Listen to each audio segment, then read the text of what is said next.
Hello everybody, thanks for tuning in to the shortened down version of the Charleston in Distress guide. This time we'll be doing it on a GX. So first thing you're going to need to do is get to the instance, which you will do by going to Juno Field 7, through the Juperos Tunnel, to Juperos 1, into Deep Juperos, then through the Ferris City Tunnel, eventually making your way to Ferris City and to the instance entrance. Once you get to the instance entrance, you will talk to Charleston, who will give you permission to enter the laboratory. We'll click on the dimensional device and open up the instance, Charleston in Distress. And once the instance is open, you can go ahead and head inside. To start the instance, you'll just need to walk on top of Charleston and trigger her dialogue. She'll tell you to take out the 4 turrets that are arranged in a counterclockwise position on this map. They're labeled on the map in the bottom right corner, 1, 2, 3, and 4. They're fairly easy to take out, so they're not too much of a worry. There's no need to kill any other creatures at this time.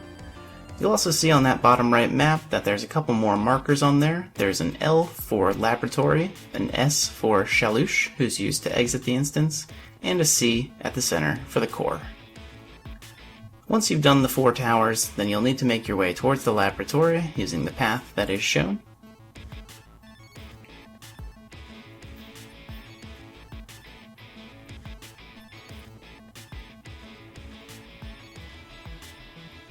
And once you're inside, you'll need to walk up to the desk and talk to Dr. V.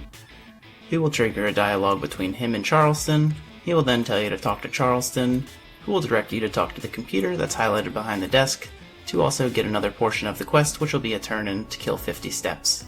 You'll notice there's some flashing markers in the top right. That's because Charleston gave you the mission to take out some lock steps that have invaded the laboratory. There's various lock steps throughout the level, though the easiest 3 to kill are the ones that are highlighted on the bottom right map, because those are next to the generators that you'll need to visit after this task.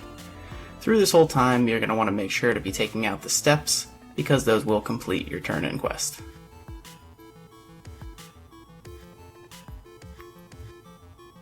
And once you've taken out all 3, you'll head on back to the laboratory, where you will again talk to Dr. V and Charleston, and she will tell you that you need to go back to the same places and turn on the generators.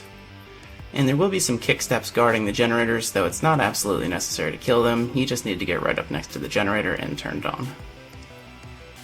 Once you've turned on all 3, you'll be directed to go back to the lab again. And hopefully by this time you have killed all the steps that you've needed, which is 50 to turn into the computer to get your first Charleston component. Now you can trigger a much longer dialogue between all 3 of the NPCs in here, and at the end of the dialogue they will begin spawning creatures in the center of the room once you go and talk to them in the center of the room. And after a short messing around period, we will get over there.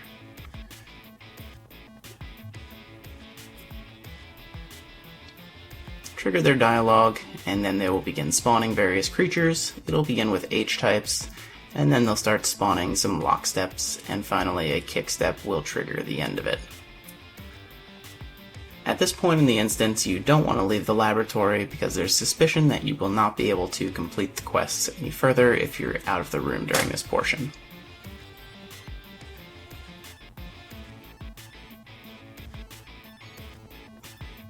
And take out that kick step to trigger the end, and start a dialogue with Dr. V.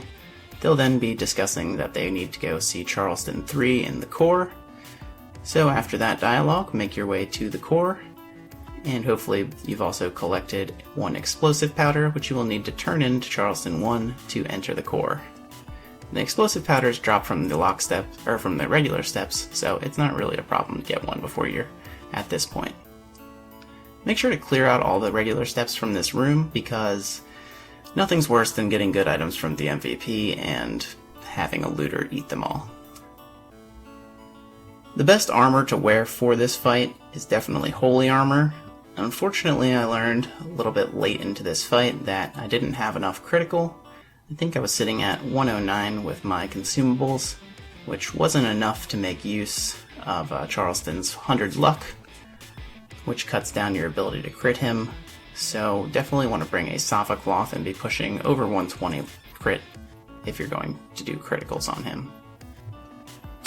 Charleston 3 is a level 145 Demon Race, neutral 3, large monster, which makes very good use of Venom Impression and Enchant Poison, so that will grant you some extra damage.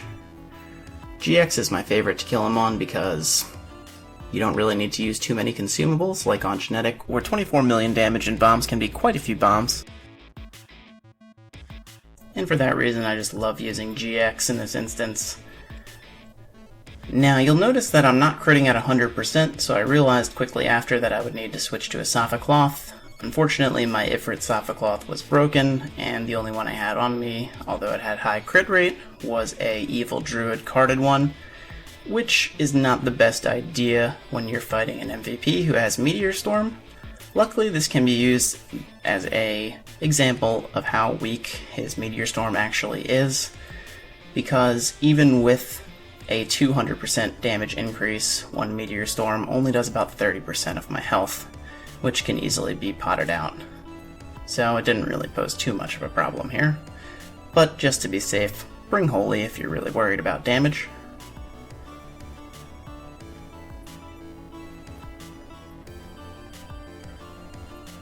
Another good thing about this MVP is that he is Demon Race, so if you're lucky enough to have a Gloom card, that will help you do some extra damage to him.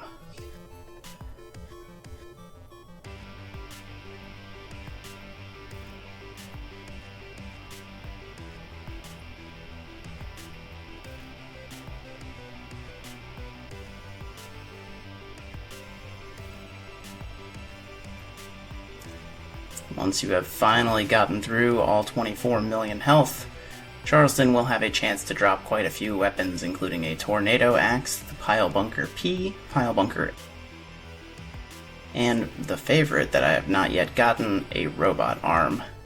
This was the first run that I did get a mace, and you will shortly see, when I identify it, which type it is.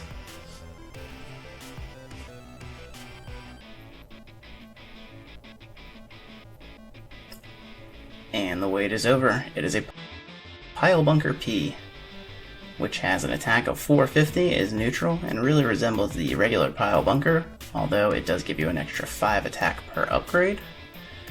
Once we're done after a short dialogue with Charleston 1 and 2, you'll head back to the laboratory, where Dr. V and Charleston will have an extremely long dialogue, and you're going to want to make sure to let them finish, and once they're finished, you need to talk to both Dr. V and Charleston 2. You'll notice that there is a quick cutscene where I forgot to talk to Charleston 2 and had to walk back to the laboratory, so be sure to talk to both of them after you see the graphic that ends their dialogue.